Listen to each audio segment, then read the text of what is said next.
Hello friends, मैं मुकेश कुमार और master जी channel में आप सभी का स्वागत करता हूं। कक्षा 12 विषय रसायन विज्ञान के रासायनिक बलगत की चैप्टर हम लोग पढ़ रहे थे, तो उसमें बात हो गई थी सोनिकोट की अपक्रिया की। आज हम लोग वीडियो में पढ़ेंगे सोनिकोट की अपक्रिया के वेग स्थिरांक व्यंजक की। तो सोनिकोट की अपक्रिया किसे कहते हैं, एक बार फिर से बात कर लेते हैं। वह अपक्रिया जिसका वेग अभिकारक की सांद्रता पर निर्भर नहीं करता है, सोनिकोट की अपक्रिया कहलाती है। अब ज्ञात कर लेते हैं सोनिकोट की अपक्रिया के वेग स्थिरांक व्यंजक का समीकरण। तो यहाँ से माना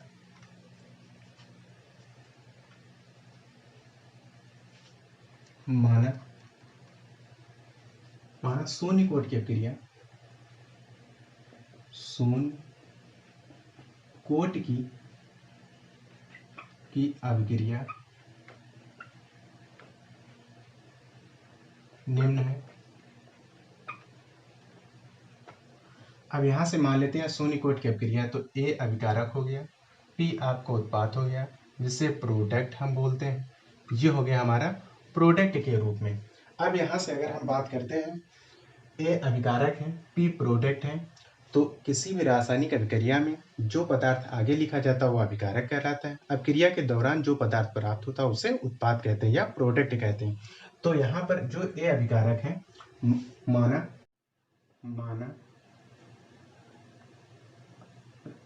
अभिकारक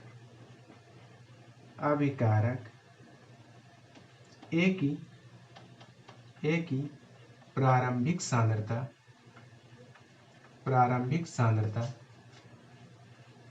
A0 है, इसे A0 बोलते हैं, ब्रैकेट के अंदर लिया गया A0 है, तथा t समय पश्चात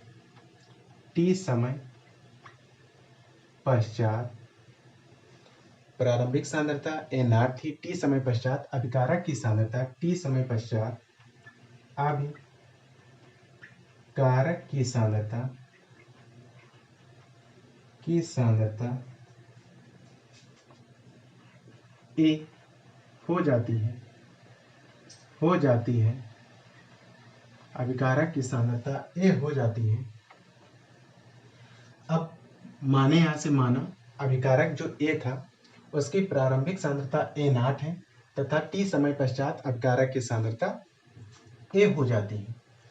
तो अभिक्रिया के वेग समीकरण से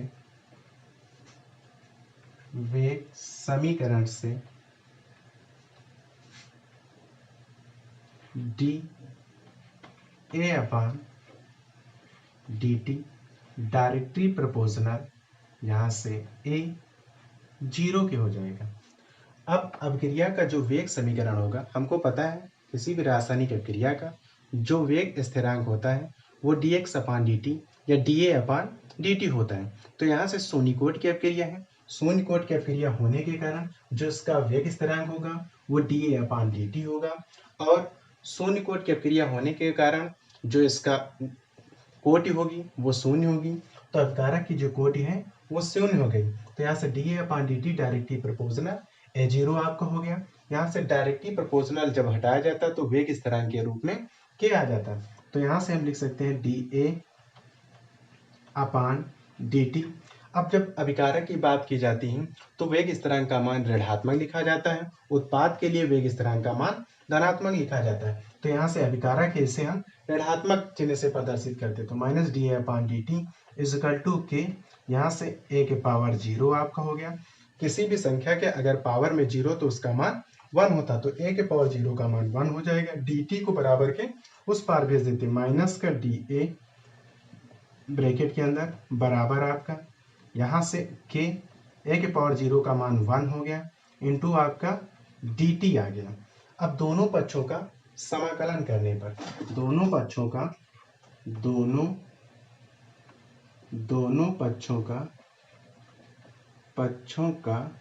समाकलन करने पर, अब समाकलन के लिए हमको पता है चिन्ह लगाया जाता है, तो इंटीग्रेशन, या इंटीग्रेशन समाकलन का चिन्ह हो गया। तो यहाँ से माइनस का dA, माइनस को बराबर के इस पार ले लिए, यहाँ से dA आपका हो गया बराबर के आपका बाहर निकला है, इंटीग्रेशन ऑफ 1 डी टी आपका हो गया। अब यहाँ से डी ए के गुणांक में 1 है तो ए के सापेक्ष किया जा रहा है तो ए आएगा। तो ये आपका सरल करने पर मान आ जाएगा यहाँ से आ गया माइनस का बड़े ब्रैकेट के अंदर आपका ए बराबर आपका हो गया कि टी का 1 का टी के सापेक्ष कर रहे हैं तो यहाँ से स्मॉल टी आ गया प्लस समाकलन स्थिरांक के रूप में आई प्राप्त हो गया। अब यहाँ से हम इसको मान लेते हैं समीकरण 1। अब प्रारंभिक सांद्रता से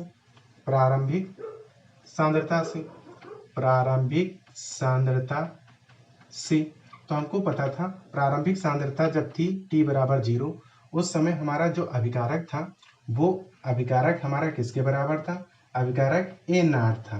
तो यहाँ से t के स्थान पे 0 तथा a के स्थान पे a नॉट रखने पर तो माइनस का यहाँ से समीकरण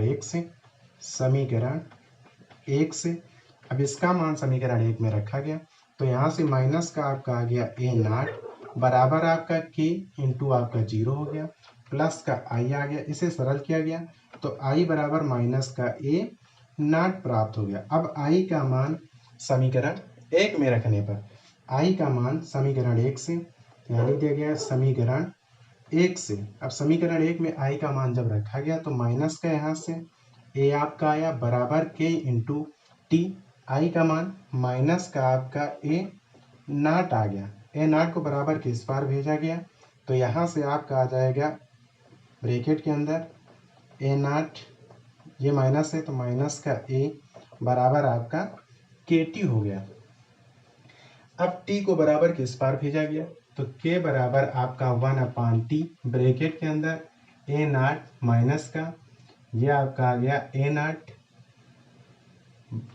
मंझला ब्रैकेट लगा लिए a नॉट माइनस का आपका a ब्रैकेट बंद। ये हो गया शून्य कोटि की अपक्रिया के वेग स्थिरांक का व्यंजक। तो यहाँ के आपका क्या हो गया, वेग स्थिरांक हो गया, t समय हो गया, a आपका अभिकारक की सांद्रता हो गई, a नॉट आपकी कैसी होगी, अभिकारक की t जब 0 था उस समय अभिकारक की सांद्रता की बात हो गई। तो कह सकते हैं अतः यह शून्य कोटि की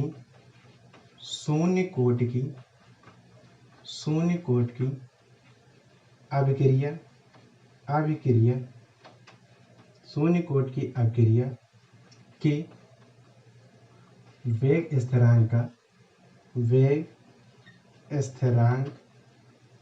का व्यंजक शून्य कोटि की अपक्रिया के वेग स्थिरांक का व्यंजक है। अब एक बार हम पुनः शून्य कोटि की अपक्रिया के वेग स्थिरांक व्यंजक को समझ लेते हैं। तो शून्य कोटि की अपक्रिया के वेग स्थिरांक या वेग समीकरण के व्यंजक की बात। तो शून्य कोटि की अपक्रिया के वेग समीकरण या वेग स्थिरांक के व्यंजक को हम पुनः समझते हैं। माना शून्य कोटि की अपक्रिया निम्न है, हम एक शून्य कोटि की अपक्रिया ले लेते हैं। तो शून्य कोटि की अपक्रिया मान लेते हैं ए अभिकारक था, उत्पाद के रूप में पी प्राप्त हुआ या प्रोडक्ट के रूप में पी प्राप्त हुआ। तो माना अभिकारक ए की जो प्रारंभिक सांद्रता थी वो ए नॉट है, अभिकारक की जो प्रारंभिक सांद्रता ए नॉट तथा टी समय पश्चात अभिकारक की सांद्रता ए हो जाती। मतलब जो ए अभिक्रिया थी उसकी जो प्रारंभिक सांद्रता की बात हम यहाँ पर बढ़ा सकते हैं कि जो ए अभिकारक है हमारा ए था, उत्पाद के रूप में पी प्राप्त हुआ। तो जब टी बराबर 0 था उस समय जो हमारे अभिकारक प्राप्त हुआ, अभिकारक की सांद्रता थी वो क्या थी, ए नॉट थी। पी हमारा उस समय क्या था, 0 था। टी समय बीता, मतलब समय कितना बीता, टी समय बीता। तो जो अभिकारक ए की सांद्रता थी वो कितनी हो जाती, ए हो जाती। तो उत्पाद के रूप में भी कुछ प्राप्त आपका हो जाएगा। ये बात हो गई यहाँ से कि किसी भी रासायनिक अपक्रिया में ए जो अभिकारक था उस समय प्रारंभिक सांद्रता जब टी 0 था उस समय प्रारंभिक सांद्रता के ए नॉट थी, उत्पाद 0 था। टी समय पश्चात जो ए अभिकारक थी उसकी सांद्रता ए में हो गई और उत्पाद के रूप में इस बार ए प्राप्त हो गया। तो अपक्रिया के वेग समीकरण से अब एक वेग स्थिरांक बराबर हम जानते हैं dA/dt या dx/dt या dr/dt होती। जब अभिकारक की बात किया जाता है समय में परिवर्तन दर तो ऋणात्मक चिन्ह लगाया जाता है, जब उत्पाद की बात किया जाता है तो धनात्मक चिन्ह लगाया जाता है। तो यहाँ से minus D A upon D T directly proportional A zero. अब ए अभिकारक शून्य कोटि की अपक्रिया है, तो एक यहाँ से क्या हो जाएगा, ए हमारा जीरो हो गया। अब जब ए जीरो हुआ तो ए जीरो का मान कितना हो जाएगा, 1 होता है। तो यहाँ से आपका माइनस का D A upon D T directly proportional A zero का मान 1 हुआ। डायरेक्टली प्रोपोर्शनल हटाया गया, वेग स्थिरांक के रूप में के का प्रयोग किया गया, तो यहाँ से किया गया। अब ए जीरो का मान 1 हुआ तो minus D A upon D minus का डी ए बराबर आपका के इंटू 1 डी टी हो गया। दोनों पक्षों का समाकलन एक निश्चित मान प्राप्त करने के लिए समाकलन किया गया, तो माइनस डी ए बराबर के इंटीग्रेशन ऑफ 1 डी टी आपका। तो यहाँ से जब कुछ नहीं था तो यहाँ पर बचा क्या, हमारा 1 बचा। 1 का जब ए के सापेक्ष समाकलन किया गया तो हमारा ए प्राप्त हो गया, माइनस के बराबर के टी प्लस का इन प्रारंभिक सांद्रता से। अब प्रारंभिक सांद्रता की बात किया जाए तो उस समय जो अभिकारक की सांद्रता थी वो क्या थी, ए नॉट थी। तो यहाँ ए हमारा क्या था, ए नॉट था, टी क्या था, 0 था। समीकरण 1 से यहाँ से 1 के स्थान पे ए नॉट रखा गया और टी के स्थान पे 0 रखा गया, तो आई बराबर समाकलन स्थिरांक बराबर आई बराबर आपका प्राप्त हो गया माइनस ए नॉट। अब ए नॉट का मान पुनः समीकरण 1 में रखा गया, तो समीकरण 1 से माइनस का ए बराबर के इंटू टी माइनस का ए जीरो आपका। तो यहाँ से ए नॉट माइनस का ए बराबर के टी आपका आ गया। तो वेग स्थिरांक निकालना था, वेग स्थिरांक मतलब के का मान ज्ञात करना था, तो के बराबर 1 upon T A naught minus का ए आता है। यह शून्य कोटि की अपक्रिया के वेग स्थिरांक का व्यंजक की बात हो गई। अब हम बात करते हैं शून्य कोटि की अपक्रिया की अर्धायु की। तो देखते हैं शून्य कोटि की अपक्रिया की। शून्य कोटि की अभिक्रिया की अर्धायु। तो अर्धायु किसे कहते हैं, किसी रासायनिक अपक्रिया के आधा पूर्ण होने में लगने वाला समय अपक्रिया की अर्धायु कहलाती है। तो किसी रासायनिक अपक्रिया के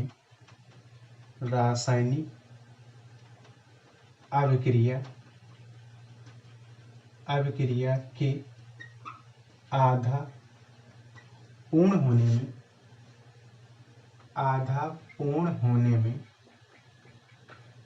में लगने वाला समय अभिक्रिया की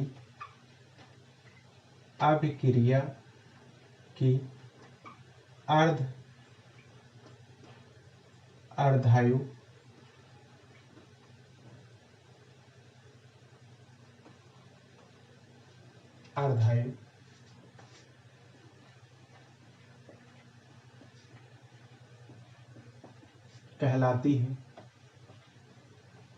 कहलाती है। इसे टी हाफ से प्रदर्शित करते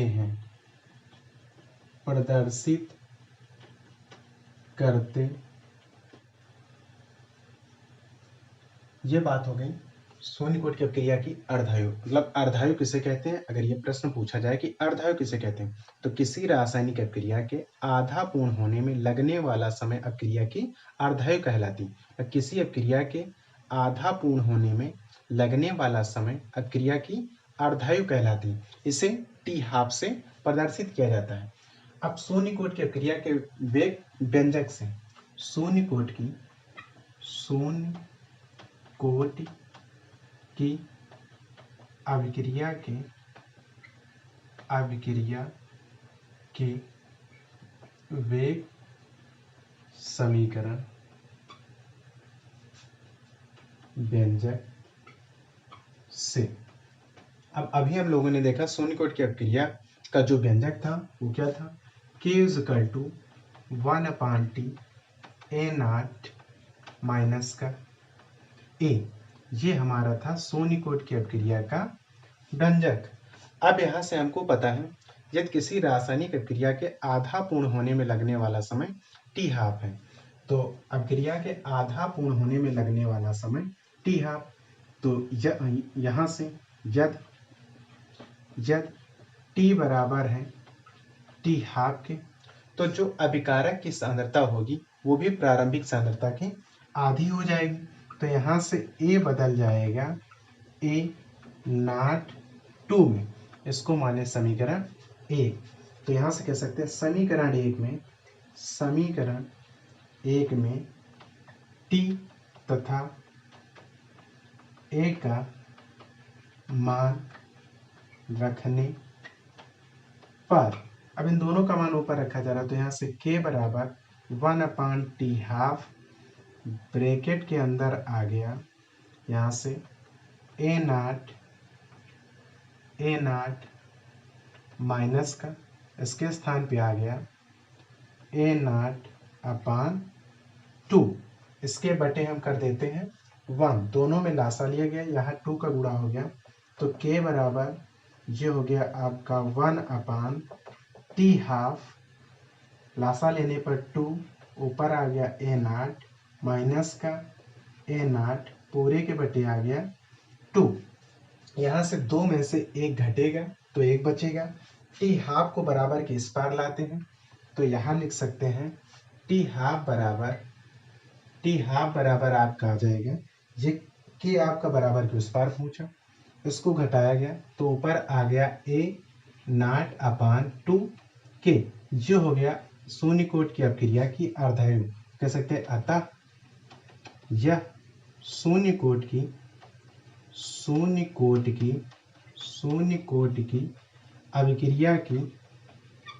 अभिक्रिया की अर्ध आयु है। ये हो गई बात हमारी शून्य कोटि की अपक्रिया की अर्ध आयु की। अब हम बात करते हैं शून्य कोटि की अपक्रिया के लक्षण की। तो शून्य कोटि की अपक्रिया के लक्षण क्या है? शून्य कोटि की अपक्रिया के निम्नलिखित लक्षण है। नंबर 1, यहाँ से स्थिर ताप पर शून्य कोटि की अपक्रिया एक स्थिर दर से होती है। मतलब अगर ताप स्थिर है तो स्थिर ताप पर जो अभिकारक है वो उत्पाद में एक स्थिर दर से परिवर्तित होता है, जो अभिकारक की सांद्रता और समय पर निर्भर नहीं करता है। ना तो वह समय पर निर्भर करता है, ना अभिकारक की सांद्रता पर कि 1 मोल अणु है या 4 मोल है, इससे उसको कोई लेना देना नहीं। एक स्थिर ताप पर स्थिर दर से उत्पाद के रूप में परिवर्तित होता है। दूसरी बात, शून्य कोटि की अभिक्रिया के अनुसार अभिकर्मक एक नियत समय में उत्पाद में बदल जाता है। मतलब जो अभिकर्मक होगा एक नियत समय में उत्पाद में परिवर्तित हो जाता है। और शून्य कोटि की अपक्रिया का अगर ग्राफ खींचा जाता है तो एक सरल रेखा प्राप्त होती है। तथा शून्य कोटि की अपक्रिया का जो अगला लक्षण है हमारा, शून्य कोटि की अपक्रिया निम्न समीकरण या निम्न वेग स्थिरांक के व्यंजक का पालन करती है। x बराबर kt प्लस का i, या कह सकते हैं यहाँ से माइनस का a आपका a अभिकारक है बराबर kt प्लस का i, या अभिक्रिया के अभिवेग स्थिरांक जो शून्य कोटि की अपक्रिया का वेग स्थिरांक का व्यंजक था वहां से हमने निकाला था। तो अगर x की बात करें तो जहां पर उत्पाद के रूप में x प्राप्त होगा, अगर समीकरण हम कोई अपक्रिया थी, a अभिकारक था, p उत्पाद था, प्रारंभिक सांद्रता 0 है, तो यहाँ से a जो आपका अभिकारक है यहाँ स्मॉल a मान लिया जाए, उस समय जो उत्पाद होगा 0 हो जाएगा। अगर t समय की बात करें तो यहाँ से उत्पाद के रूप में x प्राप्त हुआ तो a माइनस x आपका प्राप्त हो जाएगा। अगर इस प्रकार हम समीकरण से सॉल्व करते हैं तो यहाँ से वेग स्थिरांक का जो व्यंजक प्राप्त होगा वो ऊपर वाली समीकरण के अनुसार हो जाएगा। अगर यहाँ से देखा जाए तो माइनस dx/dt डायरेक्टली प्रोपोर्शनल शून्य कोटि की अपक्रिया है, तो यहाँ से हो जाएगा a माइनस x के पावर 0 लिखा जा सकता है। अब a माइनस x के पावर 0 का मान 1 होता है। डायरेक्टली प्रोपोर्शनल अगर हटाया जाएगा तो यहाँ से वेग स्थिरांक के रूप में k प्राप्त हो जाएगा। तो इसे लिख सकते हैं माइनस का dx/dt बराबर आपका k इंटू 1, dt को बराबर के अगर उस पार भेजा जाए तो यहाँ से लिख सकते हैं माइनस का dx बराबर k इंटू 1 इंटू dt। अब दोनों पक्षों का अगर समाकलन कर लिया जाए तो माइनस का dx बराबर k इंटू 1 dt आपका यहाँ से हो जाएगा, तो x का माइनस x आपका प्राप्त हो गया, ये आ गया k इंटू टी प्लस का आपका i प्राप्त हो गया। तो यहाँ पर माइनस लगा सकते हैं, तो आपका x dt अपन अगर हम वेग स्थिरांक किस रूप में उत्पाद के रूप में यहाँ परिवर्तन कर रहे हैं तो माइनस हटा सकते हैं। माइनस हटाने पर आपका जो समीकरण प्राप्त हो जाएगा वो कैसा आ जाएगा, x बराबर यहाँ से आपका हो जाएगा kt प्लस का i। ये हो गया शून्य कोटि की अपक्रिया के लक्षण के। अब हम बात करेंगे अगले वीडियो में प्रथम कोटि की अपक्रिया क्या है, प्रथम कोटि की अपक्रिया के लक्षण या प्रथम कोटि की अपक्रिया की अर्धायु के बारे में बात की जाएगी। ओके।